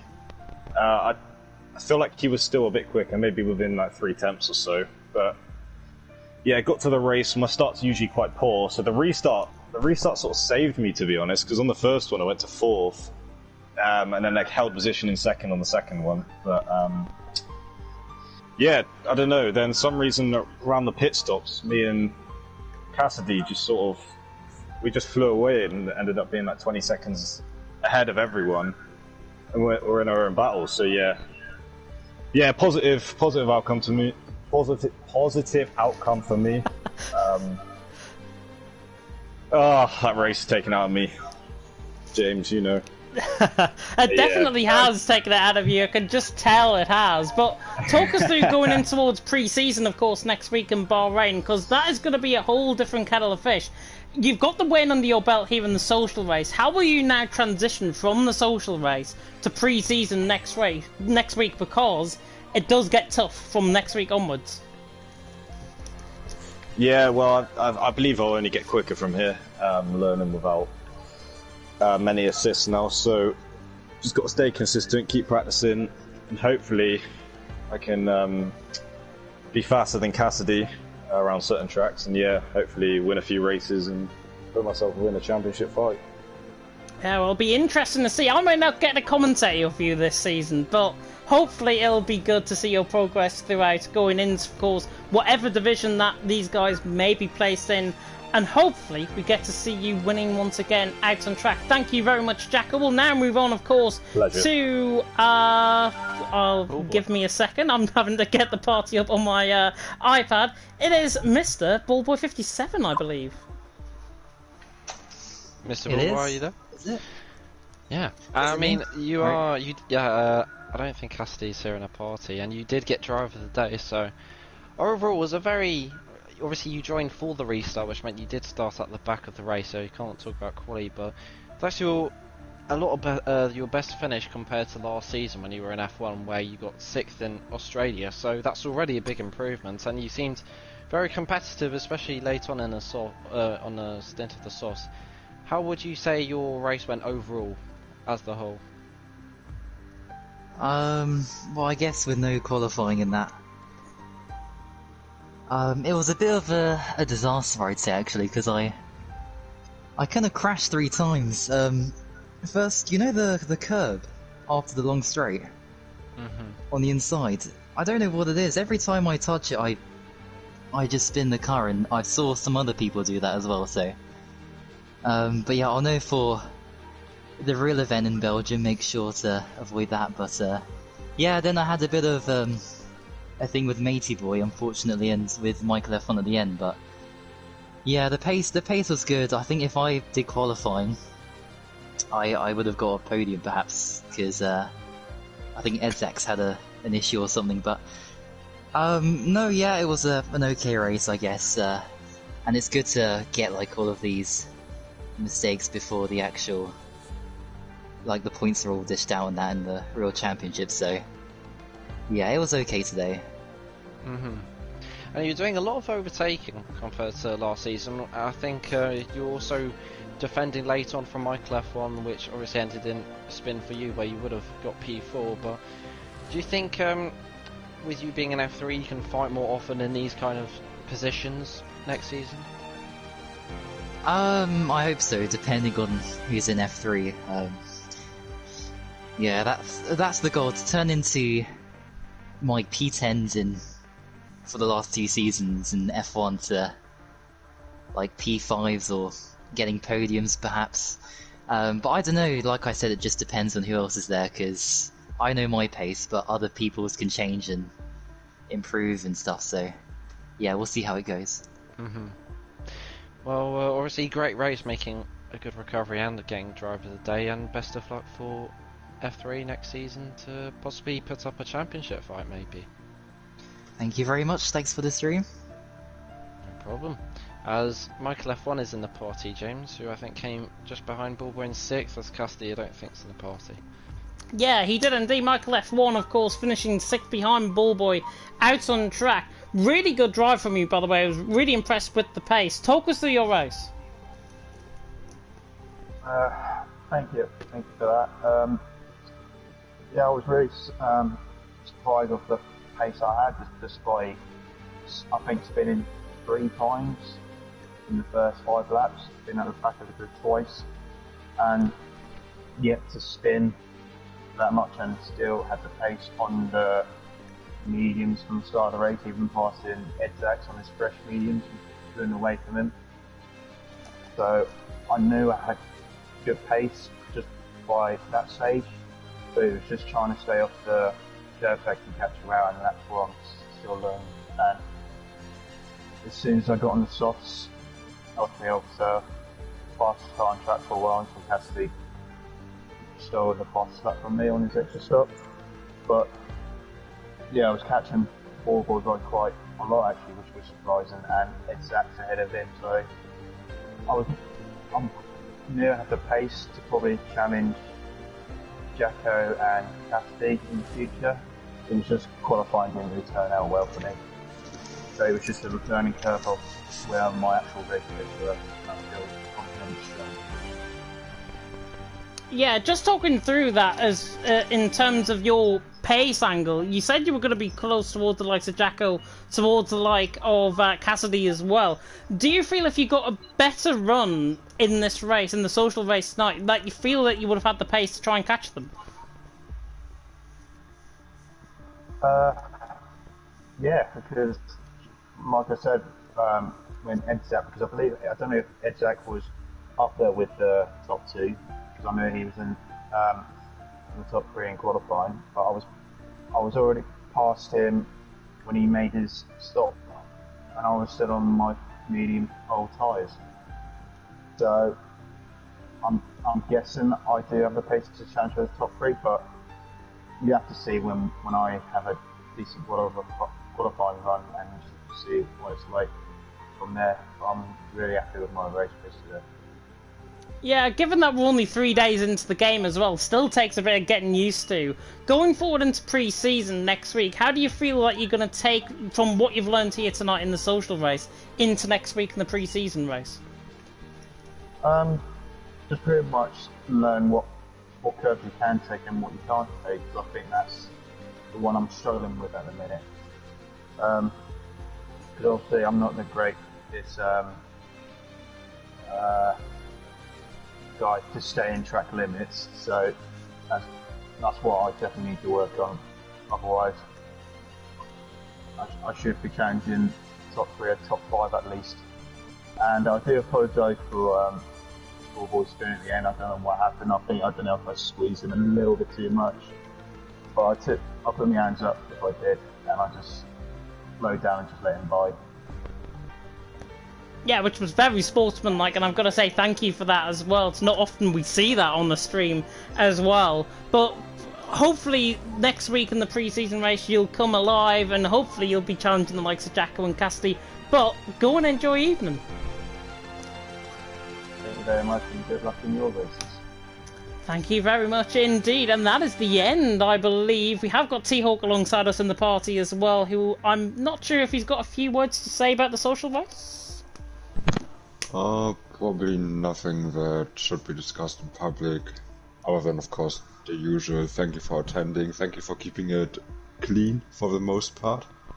Despite this race being a social race, I was still surprised that we saw that many tight battles without too much major contact, some real banging aside. Of course, thanks to you two for commentating the entire evening. It was on top as always, and of course thank you to our loyal supporters and of course our new supporters for watching this first race on the new game. I do hope you will join us again tomorrow and in the coming weeks once the season does get underway. But yeah, apart from the usual thanks, I think there's nothing left to say. So thank you everybody for watching, and do have a nice evening.